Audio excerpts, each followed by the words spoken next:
Okay, I think we're live now. Good morning. This is Now, Bridge to a Better World. I'm Teresa Mitchell, and that's And I'm Ani. Ani. And we have some things to talk about this Come on morning. over. I think I will. I think I'll just mosey right on over here. And we have some things to talk about this morning. I want to talk about artificial intelligence and society. Yeah. And and you may cough, but it's important. No, I'm kidding. um, and I want to talk about what the GOP is really up to, what the reactionaries are up to. I've been trying to understand what effect artificial intelligence is beginning to have. And when I looked at it closer, what I found was that the people who have produced artificial intelligence, the closer you get to them, the more they say, hey, there's nothing really new. Things have been moving along at a steady pace since the 50s. And we've been using some of these technologies, and people have just become more aware of it. And that appears to be true. That appears to be what the craze is about. Mostly that people have become, in a huge way, much more aware of what is available. But that is a very significant change. The fact that people are looking at AI and saying, "Oh, how can I use this?" And of course, capitalists, people who This own. is my Zoom effect. Oh, Sorry. okay, that's good Zoom. Uh, like the feeling of it. It had good action, didn't it? It had good action. This is the most Luddite production you will ever see. Well, the people who produce it are saying it's moving along at a steady pace, but for the rest of us, it seems like a shock. And actually, it is accelerating, um, not to the degree that it seems, because what's really accelerating for us more than the research even is our awareness of what can be done and how available it is. And that goes back to Chat GPT. Um, I want to look at how this is. I think this is going to make changes just in the next few months. And I want to explain why I think that. It's not that I think everything's perfect, but let's look at the legal world. I looked at some social media uh, that was talking about artificial intelligence assistants becoming routine and more and more reliable for example, clause extraction, which is what it sounds like. It's taking legal clauses out of previous cases, which is part of what lawyers do. Takes summaries, etc. Uh, and there's a website called clausebase.com that is coming into more use. There's a legal assistance with AI called Counsel Companion that's getting good reviews from law students. And the thing is, there are problems with, especially with the free level GPT type AI, limiting data inputs, not finishing paragraphs on the legal work, for example, not using punctuation properly, creating machine workarounds, which I think were interesting. Like one of them was where the phrase shall or shall not comes up in a legal brief or in a summary of a law. There's at least one machine that puts SHA1L and doesn't put shall or shall not. It just decided that that was a port. Actually, it didn't decide anything. It's a machine. It It's a reacted to machine. that and created Thank you. a gateway, shall or shall not, and you can't tell by reading the brief which one it is at this point. But that sort of thing is changing rapidly. That sort of error was much greater just a few months ago. And now, well, suppose you have a law firm and you have many clerks producing these legal briefs. Why would you pay for, let's say, 10 or 20 hours of work when you can bring this stuff up instantaneously and then hire a clerk to spend an hour finishing paragraphs and correcting punctuation? This is exactly what is going on. This is going to go on more and more. And a lot of people in the legal industry are going to be out of work because uh, the work is changing, so that if you're a top level law partner, well, your input's very much needed. But if you're anywhere below that, if you're a new partner or whatever they call that, A and junior. yeah, and or if you're an advanced level clerk. Well, why would they pay you for that? They're not going to pay you for that. And It's sort of the removal of paralegals, for example.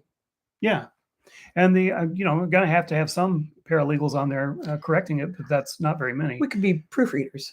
Yes, exactly. A So lot of people are glorified proofreaders anyway. Seeing the transition of that industry and others, right? I mean, the implications of this are pretty far ranging. And I, for one, have always been like, all right, let's get over it. Let's not have work as the standard anymore, because honestly, many of us are stuck in jobs that are demeaning and dehumanizing and not really fit engagement for creative beings like humans. So AI is going to fix all that, right? And we can just focus on bettering ourselves as beings. We can As much as you can when you're completely homeless. the economic system isn't changing. Is that what you're saying? Yeah. That's what I was getting So around we can get rid of work, but we're not going to actually get rid of capitalism. Yeah, I mean, it's like the first time someone put together a harrow using flint and wood and saved the work of 3 people in planting the crops. They probably shared it with the other people in the village. But since then, I don't know, 6,000 years ago, the money has been kept in the hands of the rich. And this is exactly what's going to happen with AI. It is That's going fast to and loose pool history, more and baby, more but money. that's okay. We're gonna go. Sure, it is absolutely Yeah. pulled it out of my ass.com. But let me give you some more examples. One thing that you can watch is the Waymo self-driving cars. They're really having problems. For example, this quote from Washington Post: over 8 days in February, a Waymo vehicle smashed into a closing gate while exiting the University of Southern California's campus. The next day, another collided with a cyclist in San Francisco. Later that week, a mob of people vandalized and lit one of its cars on fire. And days later, the company announced a voluntary recall of its software for an incident involving a pickup truck in Phoenix. But that is a lot of cars. And anytime you have a lot of cars, there's going to be a certain amount of accidents. And it's too high right now, but it is diminishing. This is another way that you can watch AI starting to have its impact. New video, Literally. yeah, new video producers with amazing but still semi-weird images are now. This is something that people watch and can remember, because it was just 2 years ago that those strange dream videos came out, and you could pull them up on YouTube, and you could see the machine trying to make sense of a shopping experience or a street. What was that? Deep Dream or something like that? It was called The Surreal Dreams of AI Generated Art, was one of the most popular ones. Right, but there was a cute short name. Never mind. Carry on.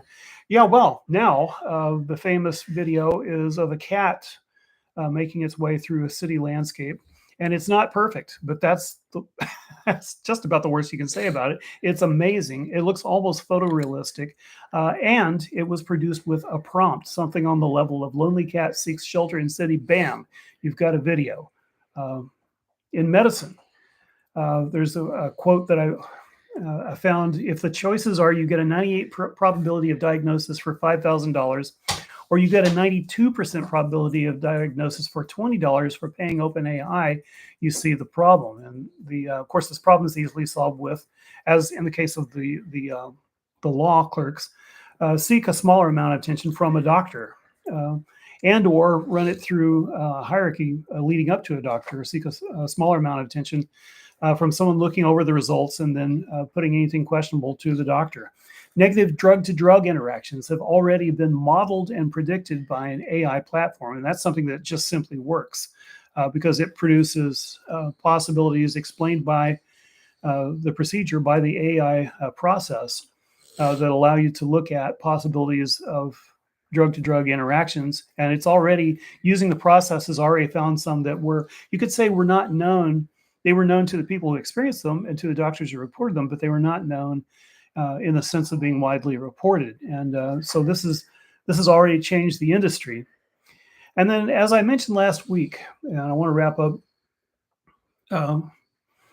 trying to give you an idea of what I seem to be assaulting about this, that there really is an acceleration, and we are really, really going to be experiencing this very soon.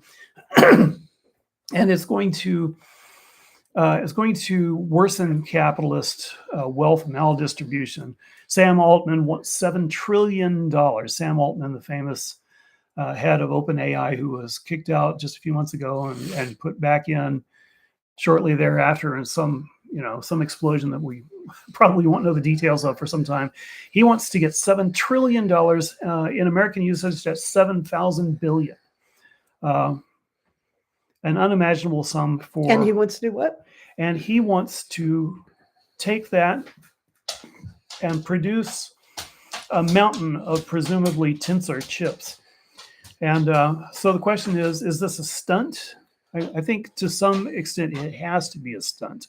On the other hand, did a proto artificial general intelligence tell him, okay, we now have, I can give you an architecture for this artificial general intelligence, like it reminds me of the deep mind in the Hitchhiker's Guide books for a computer greater than me. Instructions to take that mountain of tensor chips and create artificial general intelligence. Whatever it is, it has to be something close to that. It has to be something close to absolutely transformative. Otherwise, he won't get anything near that level of funding. If he gets 1 trillion, then it's on, and you can bet that something transformative is coming out, because the people who have that level of money, maybe if you want to think of the Saudi family, they won't just throw it away. They have experts and they have groups who manage their experts, and they will consider whether this is the money that they want to put into becoming even more despotic, even greater removed from the mass of humanity. Right. I'm gonna throw it out there that since what Teresa is saying, I tend to believe that her analysis is pretty good here, right? As your analysis is generally really good. Thank you, honey. And I'm going to go back to what I was saying with the end of work, and the idea that there are the dystopian novels that we all know, and then there are also some utopian novels that we may or may not know. And I think that AI itself is pretty value neutral. It depends on what it's fed. It depends on what its parameters are. It depends on what you are doing with it. And if in fact it's taking over large amounts of industry, as we can see, it's already well on the way when a lot of internet news outlets cut their staff so that AI could write with a couple of proofreaders, maybe not. By looking at the content, I'd say maybe not proofreaders, ensued. And so what do we do about our economic system? Because, what Teresa's describing pretty much has the potential of making not only, the underclass worse, but in fact devastating the society, right? No industry is really safe. And so can we take this as a moment to pull together and actually disrupt capitalism? I've heard encouraging statistics that a lot of the younger generation, Gen Zers, etc., are thinking that capitalism is a complete sham and prefer alternatives to capitalism. Can we, in fact, embrace that fast enough and creatively enough to actually take this moment and really push ahead towards a system of economics that A, isn't killing the planet, and B, will provide us sustenance when jobs per se transform in the next, in the coming couple of years. So would it be a socialism, utopian, and scientific? I would say it would have vastly socialist aspects. But I think that the socialisms that have been tried, that we have seen manifest on this earth, fall a little short of what I believe we could have. I believe that we need to actually address the commons. We need to address so many things, and this is not necessarily that discussion. But I Here we go. because I know when we start giving this discussion, we usually end up not really agreeing with each other. It's hilarious. You should come over for dinner sometime. Yes. So, and speaking of contention, but I do want to say that this is a great moment to really fight capitalism and to really think about cooperatives, the commons, and how we, in fact, envision structuring our economic system in the face of massive AI and uh, job loss as we see it currently. yes, All thank right. you. Well put. And I want to change topics slightly now and say that the next January 6th is planned for early November. And of course, you know what I mean by that, but let me explain just a bit. The insurrection needs to be examined with clear eyes, the January 6th stunt, because it represented what the Republicans want and expect from this next general election. And it represents a trial putsch that they would like to putsch through, if you'll pardon me. You said that. One of the most significant things is one of the most obnoxious and seemingly small details, and that was the crowd, not just one person, feeling free to smear poop on the walls of the Capitol building. That is a simian level of mob degeneration, literally simian level. The only level below that I can think of is actually eating the faces, something that chimps do and something that people do on really, really bad drugs, eating the faces of their... Well, thanks for going there. Yeah. But yeah, can we, spearing the poo-poo, as Pelosi would say, is It's- really, it's poo-flinging, right? That's chimp. That's what And I hate to denigrate chimps in that way, because honestly, they're fairly much, their social structure is a little bit better organized than ours right now. They usually act better, except when they're at war. And of course, there's the bonobo, but never mind that. Yes. So I'm talking about, I mean, this is we agree that, when chimps act like this, things are really bad. This is when they're at war. And so chimp war is planned for November. And I want to, this is another gestalt. So this is kind of gestalt week for me. And I want to give you some of the indices, some of the data that went into my mind to make me think that there is an explosion planned, and not just planned. I mean, it is definitely and specifically and in detail planned by GOP leaders, but it's also felt at this point by the population that would smear poop. And let me give you examples of deranged tendencies. The Libs of TikTok conducted a campaign in a town in Oklahoma, and this has been going on for some months at least. And the contention has gotten to the point where the state officials have designated Libs of TikTok, the founder, as an official. And a non-bi student has died after being mobbed and her head broken by slamming around a bathroom in a fight. And the fight that she was in was because they were non-bi. The trouble that I have. We're non-binary. Yeah, I don't actually have trouble with it. I'm just slow this morning. But anyway, the Florida Attorney General is allowing Broward County kids to go to school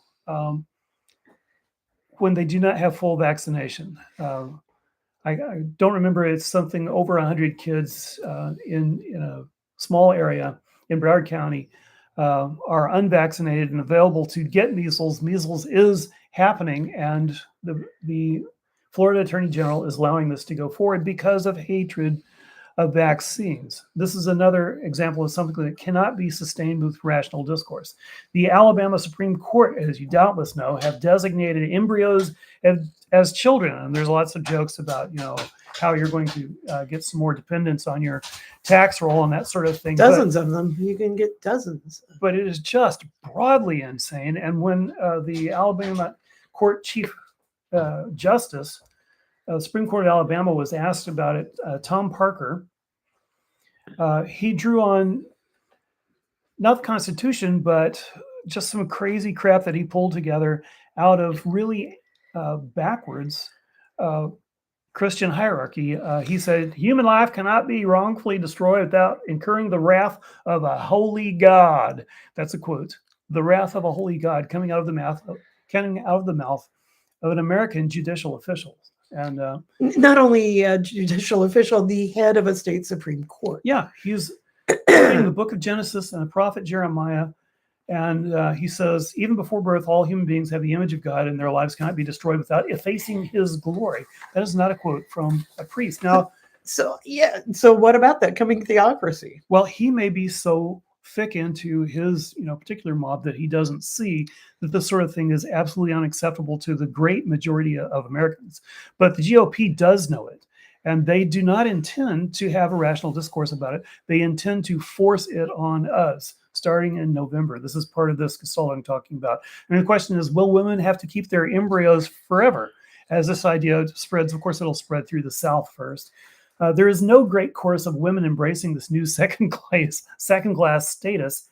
Let me quote CNN. The irony, they summed it up pretty well. Come back to the frame. The irony is that the U.S. Supreme Court ending the nationwide federal right to an abortion in 2022 represented one of the most spectacular successes in the conservative movement's history. But for many Americans, the loss of such constitutional protections they may have taken for granted has ever since offered a huge political opening to Democrats and abortion right campaigners, end quote.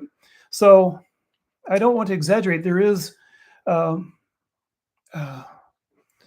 election mongering going on both sides, but there is an intent to end this because they want what they want.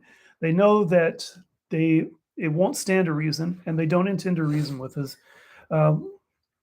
They know that. I mean, so you're talking about what? Are you talking about limited polling? You're talking about ending vote by mail? You're talking about what kind of shenanigans do they use? All of that together, including a Confederate level insurrectionists, actual use of force. And I'm talking about the Constitutional Sheriff's Peace Officer Association, which starts with CS, and that is not a mistake. They know that it will make people think of Confederate States, which is still on many medals proudly worn by idiots in the South. And it's affiliated with True the Vote, which I've complained about for years on my program way back on KBOO, which created the 2000 Mules film, which has been seen by many sheriffs, many peace officers across the United States, and has created an intense MAGA contingency within police officers and sheriffs across the nation, some of it directly organized by the CSPOA, and much of it simply found in the attitude and the daily actions of law enforcement. And we find little stories leaking out here and there about how people are treated. I mean, from the microscopic level, it looks like, a cop treated someone unfairly, and was it because of the color of their skin? Was it because they are GLBTQIA? Yes, it is. And in the aggregate, I think it is visible now for those who really pay attention that law enforcement is going to have its say in forcing this election, forcing people away from the polls, intimidating people who attend the polls. Already things have been set up, for example, in Texas, so that you can scarcely hope to vote at all unless you have the status of being able to leave a job at will and travel to a polling place. And you can't vote by mail, and you can't bring other people's votes with you. All of these rules together, along with the intimidation and the intended actual violent actions for that day, the intent, the idea is to put Trump in office and to create this dictatorship with a grand putsch, with a Confederate action in Confederacy, and largely from the Confederacy, to stop democracy and to make sure that they don't have to bother explaining themselves anymore. That's what is really, that That's why you can pick up by really paying attention to the details of what the GOP wants and what they are actually doing and organizing right now. Yeah, it's kind of like what what Kissinger said about Chile, back in 73. You can't let something as important as, this country be just left to the hands of the people. Yeah, because they had democratically voted in Allende, and Yeah. Kissinger and the corporations And absolutely it could and not it and stand it it. seems like Mega has taken that message to heart and is running with it. So, hey friends, you are in fact listening and watching This Is Now, Bridge to a Better World. We hope we can make a better world together. That's the point of this show. I'm Ani. I'm Teresa. And we do this. We do this every Friday morning at 9 o'clock. And I want to encourage you right now to hit the like button and to subscribe to the channel if you haven't done so already. We were just joined by a beautiful blue jay. I can't show him because he took off. Yeah, you couldn't really show them anyway, but it's cool. We do have a lot of bird action right outside our window, and it's wonderful when I get distracted readily by crows and blue jays flapping about just outside our I window. needed that. Yes, you did. So I want to transition to the tarot part of the show. This is the the section of the program where, in fact, I look at the cards for those of us that are sharing this community together over the next week, things to be aware of, things to watch. We have the full moon tomorrow, the 24th.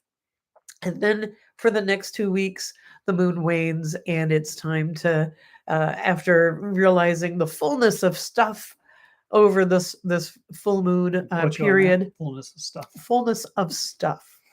Then it's time to sort of maybe tidy up, pare stuff down, uh, and really look at what is not serving you, what is sucking your energy instead of giving your energy, and think about letting that go into the universe so that you can, in fact, have all the energy for you.